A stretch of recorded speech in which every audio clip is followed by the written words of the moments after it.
Do you know the difference between a Federal Reserve note and a national currency note? We're going to show you the difference in just 1 second.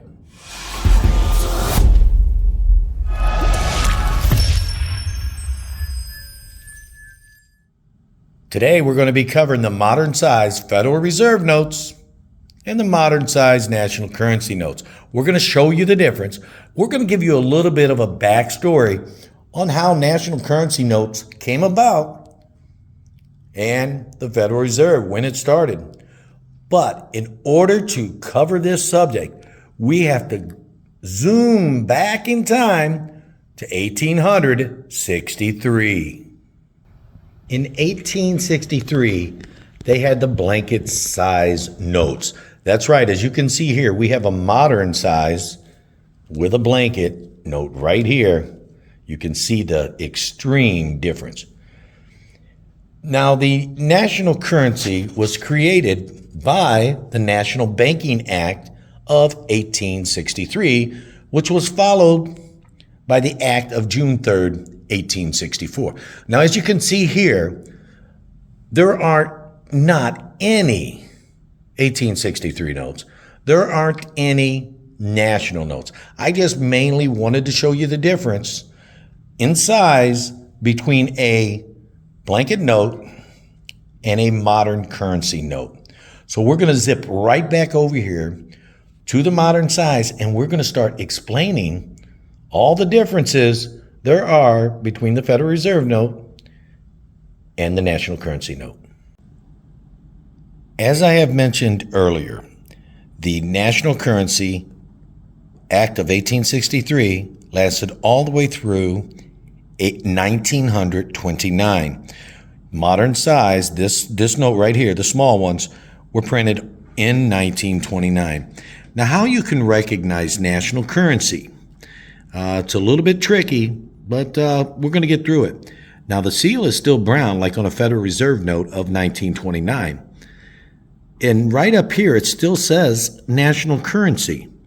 You're like, Keith, if it's still the same, how am I going to know? Okay, right here, it says the First National Bank of Berwyn, Illinois. And another thing to know, right here, on a national currency note, it has a charter number. And this particular bank's charter number is 12426.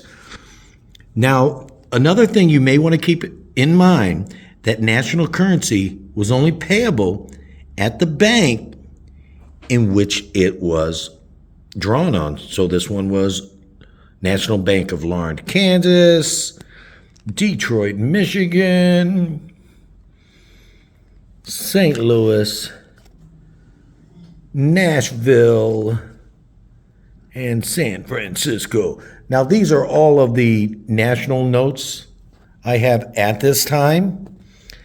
So let's get over so we can see the difference with a Federal Reserve note versus a national note. Now, if you'll notice here in 1929, on the modern size Federal Reserve notes, the seals are brown, as same as the national currency. And it still says national currency up at the top.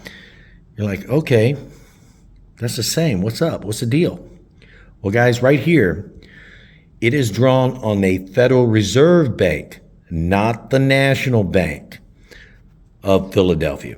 And if you'll notice on the side, there is no charter number. Let's take a look at this real quick. Let's do both of these together. Let's do it like this. See that? You got the National Bank, and you have the Federal Reserve Bank. The charter number? No charter number. So guys, I hope this was inquisitive for you so you could see the difference between Federal Reserve currency of 1929 and national currency of 1929.